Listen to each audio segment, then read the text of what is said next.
2021 की सबसे बड़ी और पहली महत्वपूर्ण वर्डिक्ट में सुप्रीम कोर्ट ने सेंट्रल विस्टा प्रोजेक्ट को मंजूरी दे दी है। सेंट्रल विस्टा प्रोजेक्ट केंद्र सरकार का एक तरीके का ड्रीम प्रोजेक्ट है, जो कि 20,000 करोड़ का पूरा प्रोजेक्ट है। करीबन 4 किलोमीटर में ये बनाया जाना है। इस पर डिटेल में हम चर्चा करेंगे ये क्या है। उस पर आज वर्डिक्ट आया है। सेंट्रल विस्टा प्रोजेक्ट को लेकर सुप्रीम कोर्ट के 3 जजेस की बेंच में से 2:2 मेजोरिटी के साथ सेंट्रल विस्टा प्रोजेक्ट को मंजूरी दे दी गई है। कई सारे पेटिशनर्स ने अलग अलग खदशात जताए थे, जिसको लेकर लगातार प्रोसीडिंग्स चल रही थी। और उसके बाद 5 नवंबर सन 2020 को, यानी कि पिछले साल ही इस वर्डिक्ट को स्टे कर दिया। इस वर्डिक्ट पर अपना इस फैसले पर सेंट्रल विस्टा प्रोजेक्ट पर अपना फैसला जो है सुप्रीम कोर्ट ने रिजर्व कर दिया था और आज वो फैसला सुना दिया है। जस्टिस AM खानविलकर और जस्टिस दिनेश महेश्वरी जहां इस प्रोजेक्ट को लेकर काफी पॉजिटिव नजर आए, उन्होंने फेवर में वर्डिक्ट दिया है। वहीं इसको जस्टिस संजीव खन्ना ने लैंड यूज को लेकर खुद अपने कुछ खदशात जो हैं वो जरूर दिखाए। जस्टिस AM खानविलकर और जस्टिस दिनेश महेश्वरी की जो वर्डिक्ट है उसके मुताबिक जो लैंड यूज को लेकर या एनवायरमेंट क्लियरेंस को लेकर जो बातें इस प्रोजेक्ट में रखी गई हैं, जो सेंट्रल गवर्नमेंट ने बताई हैं, सारी चीज़ें वो पूरी तरह से फेयर और जस्ट नज़र आती हैं, जिसको लेकर ये मंजूरी दी जाती है। हालांकि जस्टिस संजीव खन्ना ने लैंड यूज को लेकर ये थोड़ी खदशात ज़रूर दिखाई हैं। आपको बता दूं कि सेंट्रल विस्टा प्रोजेक्ट को लेकर कई सारी पिटीशंस केंद्र सरकार के खिलाफ सुप्रीम कोर्ट में अलग अलग पिटीशनर्स ने दायर की थी, जिसमें कुछ मेन जो पिटीशनर्स ने अपनी मांगे रखी थी, जिसकी वजह से ये सेंट्रल विस्टा प्रोजेक्ट रुकना चाहिए। वो सबसे पहले ये थी कि इस समय पर जब पूरा इंडिया, पूरा दुनिया जो है एक पैंडेमिक फेस कर रहा है, इस समय पर 20,000 करोड़ की इतना बड़ी इन्वेस्टमेंट की क्या ज़रूरत है, जिसकी वजह से सिर्फ और सिर्फ member of parliament, member of Rajya Sabha या फिर जो केंद्र के जितने भी मंत्री हैं, केंद्र की जितनी भी कैबिनेट है, चाहे वो लोग स्पीकर्स हैं या फिर प्रधानमंत्री नरेंद्र मोदी, वाइस प्रेसिडेंट हैं, उनके लिए इतने लग्जरी चीज़ें क्यों बनाई जानी चाहिए, ये सबसे बड़ी उनकी खदशात थी, ये एक नाराजगी थी। दूसरा, एनवायरमेंट क्लियरेंस प्रॉपर इस पर नहीं लिए गए हैं, ये भी कुछ पिटिशनर्स ने कहा, जिसको लेकर सुप्रीम कोर्ट वो गए। तीसरा,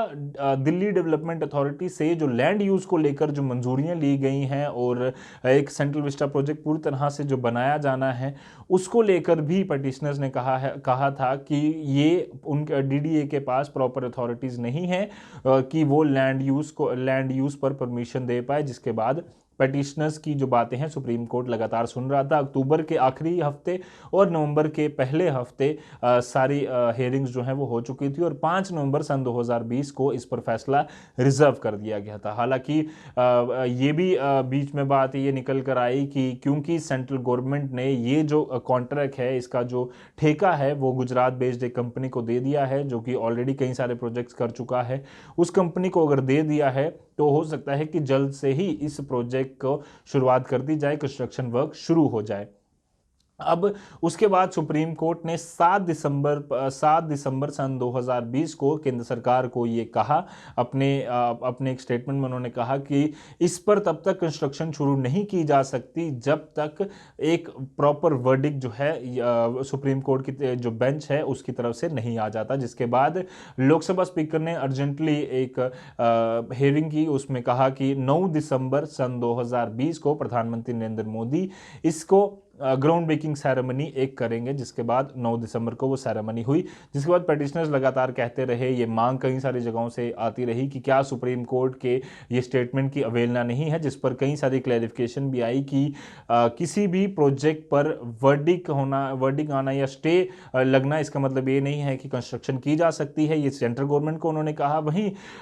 इस वर्डिक्ट पर अगर अभी रिजर्व किया गया है इस वर्डिक्ट को, तो इसका मतलब ये भी नहीं है कि ग्राउंड ब्रेकिंग सेरेमनी नहीं की जा सकती। हम कंस्ट्रक्शन वर्क तब तक यहां पर नहीं करने के लिए मंजूरी दे सकते जब तक पूरी तरह से वर्डिक्ट इस पर नहीं आ जाता, और आज वो वर्डिक्ट आ चुका है। अब बात करते हैं दूसरी कि ये सेंट्रल विस्टा प्रोजेक्ट आखिर है क्या। दरअसल लुटियंस दिल्ली, जो कि 1927 की बात करें या फिर हम यूं बात करें कि जब भारत देश आज़ाद नहीं हुआ था, हिंदुस्तान जब आज़ाद नहीं हुआ था, तो उस समय यहाँ पर ब्रिटिश राज था और ब्रिटिश राज में अपने हिसाब से सारी चीज़ें उन्होंने बनाई। सन 1927 में पार्लियामेंट की ये बिल्डिंग जो आप अपनी स्क्रीन पर देख रहे हैं ये बनाई गई थी, जिसमें अलग अलग चैम्बर्स थे, जिसमें एक तरफ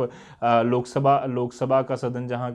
सेशन जहाँ किया जाता है वो पूरी बिल्डिंग थी, दूसरी तरफ राज्यसभा की, और सेंटर में जो हॉल था ये लोकसभा और राज्यसभा दोनों प्रोसीडिंग्स के लिए जब कंबाइंड सिटिंग होती थी उस समय यूज किया जाता था। उसी को लेकर जो सॉलिसिटर जनरल तुषार मेहता हैं और सेंट्रल गवर्नमेंट है उन्होंने कहा था कि जब हम राज्यसभा और लोकसभा का सेशन जो इकट्ठा होता है उस समय मेंबर्स पूरे उसमें नहीं आते उस हॉल में, जिसकी वजह से प्लास्टिक की कुर्सियां वहां लगानी पड़ती हैं, जिससे जो पार्लियामेंट है उसकी गरिमा को ठेस पहुंचती है। और साथ ही साथ जिस तरह से 2021-22 में सेंसस होना है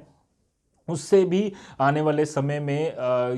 ये हो सकता है कि मेंबर ऑफ पार्लियामेंट और मेंबर ऑफ राज्यसभा की सीटें बढ़े, तो आने वाली चीज़ को फ्यूचर को देखते हुए ये पार्लियामेंट की बिल्डिंग बनना काफ़ी ज़्यादा ज़रूरी है। इसके अलावा जो पूरा सेंट्रल विस्टा प्रोजेक्ट है उसको क्यों बनाया जाए, तो उस पर जवाब देते हुए सॉलिसिटर जनरल ने कहा कि 2001 में जो हमारा पार्लियामेंट अटैक हुआ है उससे साफ तौर पर ये एक अंदेशा है, ये हमारे सामने एग्जाम्पल है कि ये जो बिल्डिंग है वो पूरी तरह से सेफ्टी मेजर्स के हिसाब से अप टू द मार्क नहीं है, जिसको लेकर ये बातें चली। इसके अलावा एक और जो बात चली वो ये थी कि ये बिल्डिंग जो है वो अर्थक्वेक प्रूफ नहीं है, और जो नई बिल्डिंग बनने वाली है वो श्योरली वो जो है वो अर्थक्वेक प्रूफ है, जिसको लेकर पेटिशनर्स लगातार अपनी अपनी बातें रखते रहे कि इतनी पैसे खर्चने की क्या जरूरत है, एनवायरमेंट ये वगैरह वगैरह। वहीं सॉलिसिटर जनरल ने यह भी कहा था कि पेड़ पौधे काटना हमारा मकसद नहीं है, एक अच्छी बिल्डिंग तैयार होगी और हम पूरी कोशिश करेंगे कि वहां पर प्रॉपर पेड़ पौधे जो हैं वो लगाए जाएं, प्रॉपर एनवायरनमेंट का भी ख्याल रखा जाए, और सारी की सारी जो क्लियरेंस हैं वो यूनियन एनवायरनमेंट मिनिस्ट्री जो है वो ऑलरेडी दे चुकी है, जिसको लेकर सुप्रीम कोर्ट ने आज भी अपनी वर्डिक्ट दी। हालांकि एक राइडर, एक तरीके का एक सेंट्रल गवर्नमेंट को एक हिदायत जरूर दी गई है कि जब भी ये प्रोजेक्ट कंस्ट्रक्शन होने जा रहा है उससे पहले हेरिटेज कंजर्वेशन जो कमेटी है उससे भी प्रॉपर परमिशन सेंट्रल गवर्नमेंट को लेनी होगी, और जो जितनी भी एजेंसी इस पे काम कर रही हैं उनको लेनी होगी। अब उसके बाद आपको सेंट्रल विस्टा प्रोजेक्ट के बारे में बता दूं, 20,000 करोड़ का ये पूरा सेंट्रल विस्टा प्रोजेक्ट है, जिसमें मेन बिल्डिंग, मेन आकर्षण ये ट्रायंगुलर बिल्डिंग 967 करोड़ के आसपास की ये बिल्डिंग जो है वो तैयार की जानी है। इसके अलावा 20 करोड़ रुपए की लागत से 4 किलोमीटर का जो स्ट्रेच है वो बनाया जाना है, जिसमें प्रधानमंत्री निवास, इसके अलावा वाइस प्रेसिडेंट निवास, इसके अलावा मेंबर ऑफ पार्लियामेंट के अलग अलग ऑफिस, लाइब्रेरी और कई सारे और खूबसूरत चीज़ें वहां बनाई जाएंगी, जो कि एक अपने आप में एक नायाब चीज बनने वाली है। सेफ्टी मेजर्स को देखते हुए कई सारे इसमें खास ध्यान रखा गया है। अर्थक्वेक प्रोन हो, ये अर्थक्वेक यहां पर कम से कम हो, उसको देखते हुए खास यहां पर ध्यान रखा गया है। तो इन सारी सेफ्टी मेजर्स को देखते हुए 20,000 करोड़ का ये पूरा प्रोजेक्ट जो है वो कंप्लीट किया जाना है, और उम्मीद है कि 2024 तक जो ये पार्लियामेंट की बिल्डिंग है इसे पूरी तरह से कंप्लीट कर लिया जाएगा। और साफ तौर पर कई सारी और चीज़ें भी इसमें निकल कर ये सामने आ रही थी कि central Vista project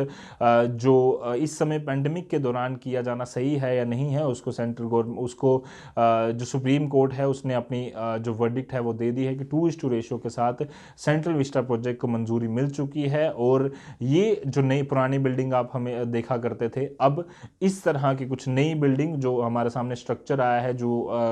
3D art या फिर हम कुछ भी कह सकते हैं उसे, वो एक नक्शा जो है पूरी तरह से सामने आ चुका है। जिसके बाद ये भी सुप्रीम कोर्ट ने कहा है कि पोल्यूशन को कम करने के लिए जो जितने भी